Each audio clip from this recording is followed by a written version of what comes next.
Olá! Hoje nós conversamos com a professora Germana Henriques, que é professora aqui da Universidade de Brasília e é coordenadora do curso de mestrado em Estudos de Tradução.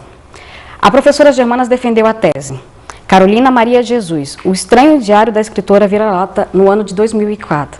Tudo bom, Germana? Tudo bem. Começa explicando para a gente um pouquinho sobre esse tema. Por que da escolha desse tema?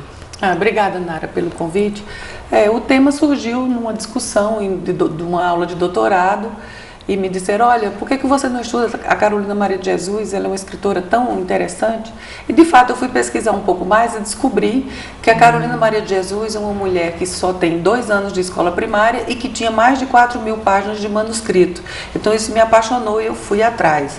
Coloquei o título da tese, O Estranho Diário da Escritora Vira-Lata, porque era assim que a Carolina se via e era assim que as pessoas a viam antes do sucesso, né? Então ela se via como a escritora vira-lata, porque ela era catadora de lixo, e ela chamava de meu estranho diário, né? Porque era uma estranheza aquele produto dela. Ela era negra, mãe de 3 filhos, todos de pais diferentes, e era moradora de uma favela. Isso não combina com a etiqueta escritora. Então, essa explicação do termo vira-lata viria daí, né? Viria de como ela dizia que as pessoas a viam, apontavam para ela no bonde, na São Paulo, no final dos anos 50, e diziam, olha lá, essa é a nova escritora. Aí eles diziam, quando viam que ela era negra, né, e pobre, diziam, só se for escritora vira-lata. Isso está no próprio diário dela, então eu tirei 2 excertos do diário para servir de título. Então, na verdade, esse vira-lata é um termo que ela mesma colocava, não é um termo pejorativo? É um termo pejorativo, claro, né? É um termo pejorativo que era um termo relativo à sua própria condição de ser catadora de lixo e favelada, né? Mas colocá-lo no título da tese é um contraponto, né, a esse preconceito. Então, explica pra gente como é que foi o estudo dessa tese. Você estudou a vida dela, estudou as obras, como é que foi? Eu estudei a vida de Carolina pelas obras, né? Como eu acho que se deve acontecer num trabalho de crítica literária. Então, a primeira coisa que eu considero importante nessa minha tese é que eu considero a obra dela como obra literária. Até então, ela tinha sido estudada mais como escritora de testemunho, como documento, e não como obra literária. Então, eu trato a obra de Carolina como uma obra literária, e como obra literária, claro que ela mistura um pouco de ficção e realidade. O diário também é autobiográfico, né? Mas que é um gênero fronteiriço, que mistura ficção e realidade.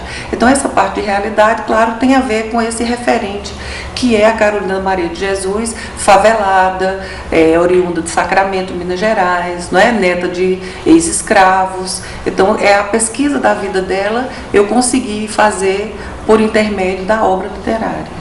Tá. Fala pra gente um pouquinho desse mercado, né? Porque você tem as obras clássicas, né? E ela não tem praticamente formação nenhuma. Como é que está esse esquema de mercado de publicação para uma escritora que não tem essa formação acadêmica, não tem a formação clássica? Ela é uma escritora ímpar nas letras brasileiras, né? E a Carolina Maria de Jesus, ela foi publicada porque foi descoberta por um jornalista chamado Audálio Dantas, que ainda é vivo, é um grande jornalista brasileiro, descobriu a Carolina e publicou na Folha da Manhã, que era uma das folhas que depois vai se tornar a Folha de São Paulo. Então, ela é lançada nos anos 60, em agosto de 1960, pela Francisco Alves. E, de fato, o lançamento dela foi uma coisa muito singular, né? E a obra de Carolina de Jesus, ela é uma obra que flerta com o sistema literário brasileiro e a tradição literária brasileira.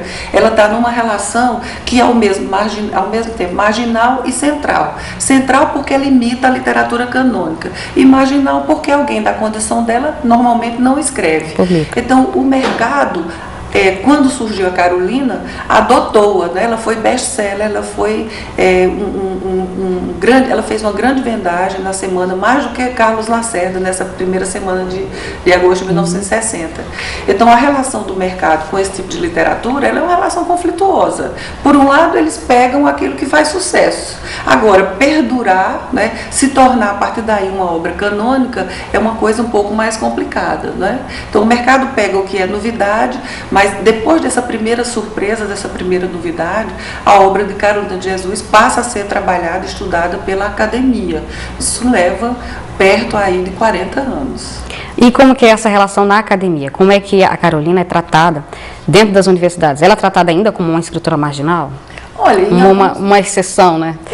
Até certo ponto sim. Eu diria que o lado mais exacerbado do estudo da obra de Carolina é sempre esse impacto, é sempre esse lado da novidade. Alguém que só tem 2 anos de escola primária e que escreve uma obra tão extensa, né? Então esse lado da novidade, ele é ainda muito exacerbado, inclusive no exterior, ela é traduzida para mais de 14 línguas. Mas, pelo menos meu trabalho aqui na UNB foi bastante importante, porque primeiro a Carolina entrou, o Quarto de Despejo, que é esse primeiro diário publicado, entra nas obras do Paes, graças à minha tese. Depois disso já tem mais uns 2 alunos de mestrado, uma que eu estou orientando inclusive, que também trabalha sobre a obra dela. O tratamento que a gente dá é um pouco diferente desse da mídia, obviamente, né? A gente procura dar um tratamento acadêmico no sentido de ter a obra de Carolina de Jesus levada a sério. O que isso significa? É trabalhar o aspecto estético, mais poético da obra dela e mostrar onde reside o valor da obra dela. Não pelo sucesso midiático, mas tentando entender esse sucesso midiático por meio da escrita dela, da forma literária, do modo como ela escreve. E como é que está essa parte de tradução das obras dela, que já foram traduzidas para vários outros idiomas? Você estudou um pouquinho disso? Isso, estudei. Eu fiz meu pós-doutorado na França, com bolsa do CNPq, sobre as traduções da obra de Carolina para o francês. Eu trabalhei com 3 obras, o Quarto de Despejo, Casa de Alvenaria e Diário de Betita, as 3 também na tradução francesa. É bem interessante ver como a escrita de Carolina mescla anacronismo, preciosismo literário, com uma sintaxe mais problemática pela falta de escolaridade. O meu interesse era ver como a tradutora ia lidar com essa linguagem tão compósita. E, de fato, a tradutora francesa tinha uma certa dificuldade. Então, o que é que ela faz? Ela vai corrigir o português da Carolina, colocar num francês mais padrão e mais vai culto. apagar. Exato. Não era exatamente culto, é um francês mais coloquial, mas um francês correto.